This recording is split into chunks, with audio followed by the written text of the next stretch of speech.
Okay, next stage. So this is the inner panel that we've got to mount to the brackets. Okay, so this has got to go on there somewhere. Okay, but this is going to go inside the bag, and this is really difficult to show you. I'm trying to put this on this tripod. Here, see Steve playing in the background. Okay, so what you're going to do is these file holes here are going to go at the top. Okay, so this is the front of the panniers at the top. Go to the inside.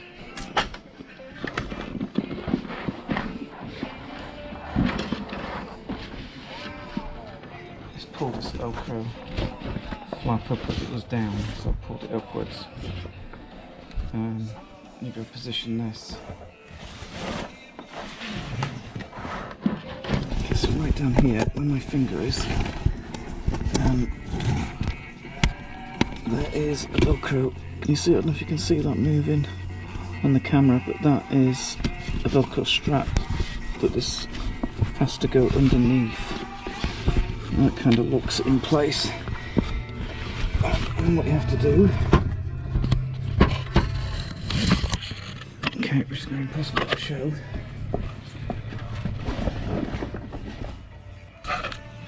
is get this panel now down. I think I'm going to do something else.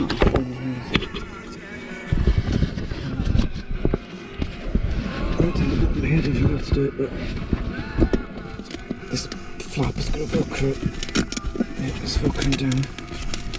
So it's got to velcro down onto that. Right, so I'll just do it again just to make sure it's gone in, but you can see what we do. You go take this basically inside the bag, and this edge here goes underneath a velcro strap across the bottom of the bag. Once this goes underneath, it will actually fit in. Okay, and then what you're going to do is bring the flap down over it and get the flap velcroed down onto that velcro. Okay, so what I've done now is taken the other panel from the other bag and just laid it on where it should be on the other side, and I'm just making a guidance dot. I don't know if this will work. Okay, now what you're going to do, somewhere around there, I should be able to feel the hole, which I can't. Okay, now what I'm going to do is get a soldering iron and just push through when I find the hole to make a hole in this back ballistic material. Okay, and then I can push the bolt through the back of this whiteboard, through the hole here, it's inside here, through this hole that's going to be in the back ballistic material, and then take the back off the bike, the rack off the bike now, and then bolt it on. So let's see if we can find these holes first. Okay, what I'm finding works best then is to, like I did, mount the panel up and then use this Allen key just to fish around for the hole. And when I've got it, I can turn the Allen key. Right, so that. Okay, you can see the circle it's actually made in the, you can actually press it into the indentation there. So I'll do one more, see if I can get one more, I don't know. Yep, there we go, it's made the circle. So that's where the hole is. Right, so I now have to get a soldering iron or something hot to actually pierce the ballistic to make a hole. Alright, so I've heated the end of, it's a drill bit, but I've heated the end up. Okay, let's see what happens.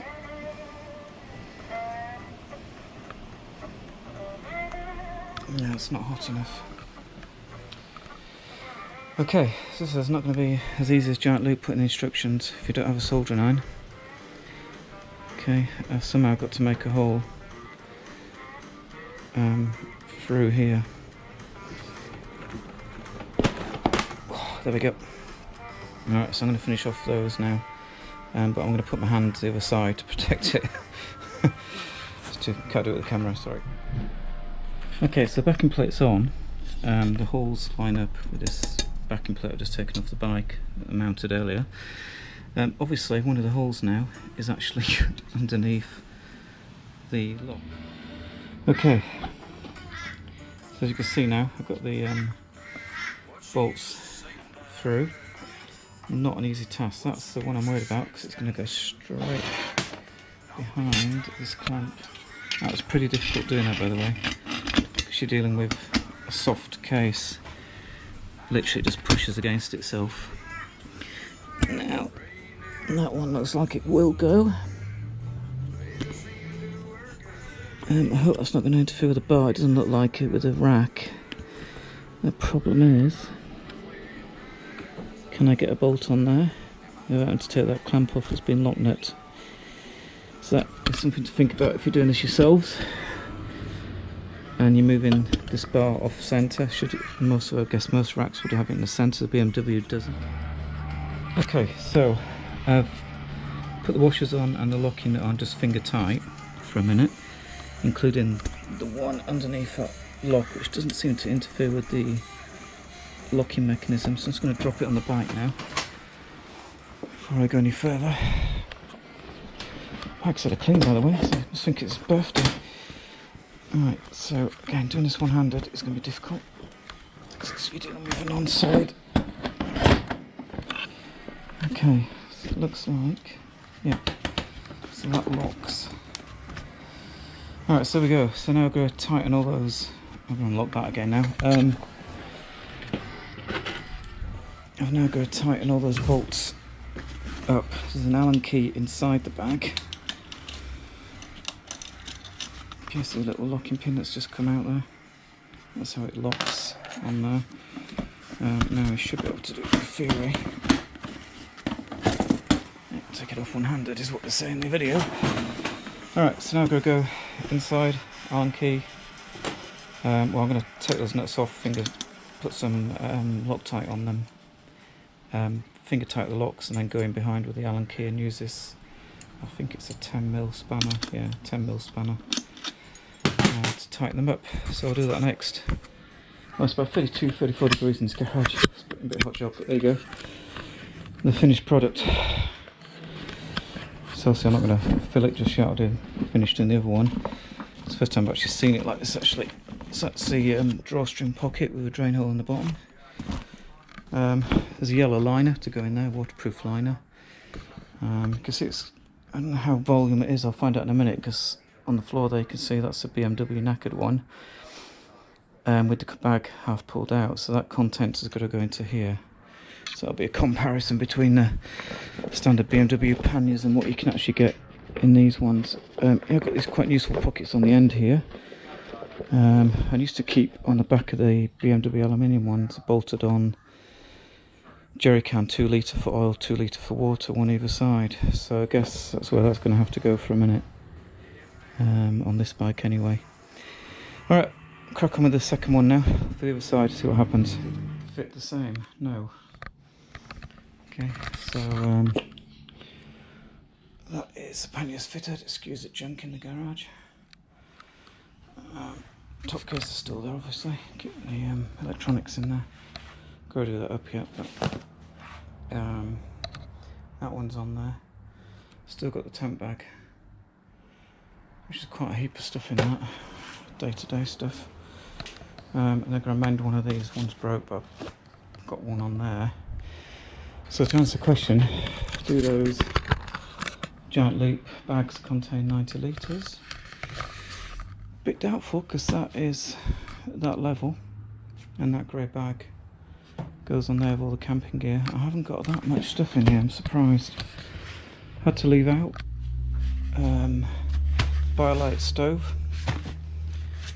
kind of eating Tupperware thing, and my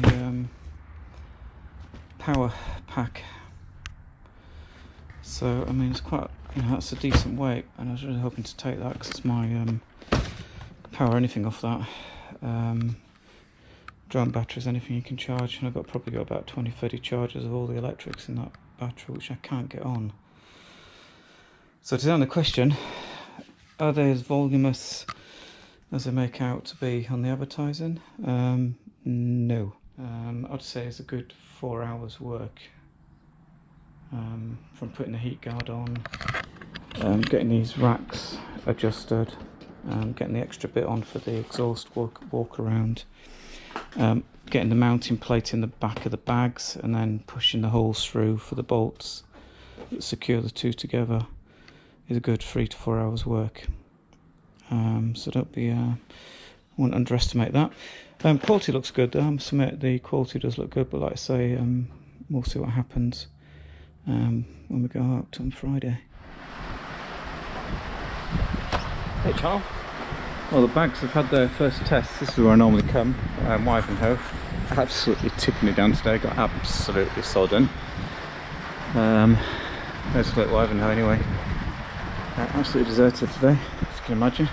Absolutely tipping it down. Bags are right though. I've just undone that one. Got my dry clothes out of there because it caught me out. It got completely soaked. It's too late to put a jacket on.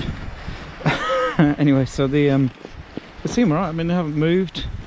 They seem pretty solid still. There's nothing, no bolts come loose or anything. So it's still looking pretty good. Like I said, I've just undone that one, so that's been opened. But yeah, all good with the first ride with the round the world Panniers.